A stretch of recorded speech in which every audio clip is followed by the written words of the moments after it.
Equality for all is a moral that our country has lived for and died for. It is the sole purpose of some of the doctrines we hold most dear, like the Constitution of the United States, the Emancipation Proclamation, and the Civil Rights Act. Lawmakers and universities have gone to great lengths to ensure this equality by passing policies such as the affirmative action policy. But does this policy actually hurt the very thing they strive to protect? These steps that they have taken, such as the affirmative action, has many problems, but also has a solution, in my opinion. What is affirmative action? Affirmative action is a process of using one's race as a deciding factor in the application process of an acceptance into a university. In a desired situation, you would have two identical applicants, same SAT scores, same grades, same letters of recommendation, and the same extracurriculars. However, one is a minority and the other is a Caucasian. In this situation, the minority would receive an advantage over the Caucasian, and that person would receive the acceptance letter over the Caucasian. However, this is flawed because there's no two identical people out there, no situation is exactly the same. This brings about the question, how strong or how heavy is the affirmative action weighting? This question is addressed in court cases such as Grutter v. Bollinger, Gratz, and Gratz v. Bollinger.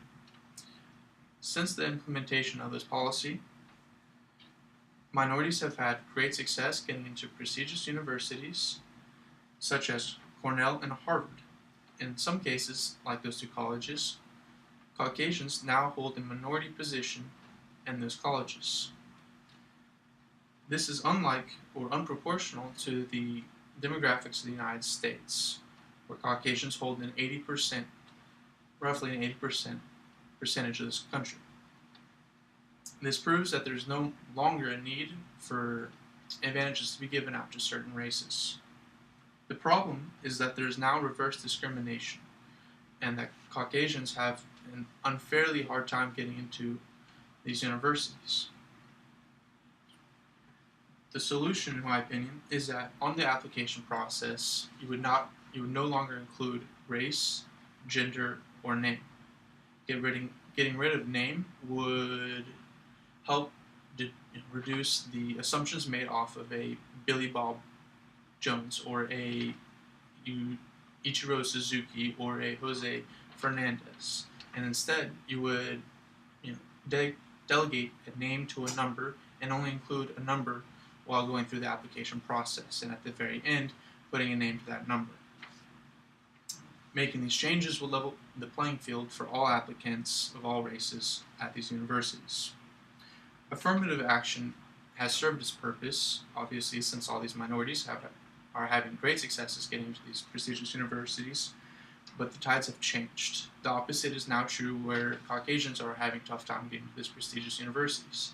And so once again, a solution needs to be come up with, and that is the solution of not including any of that information on the application to level the playing field for all applicants for good.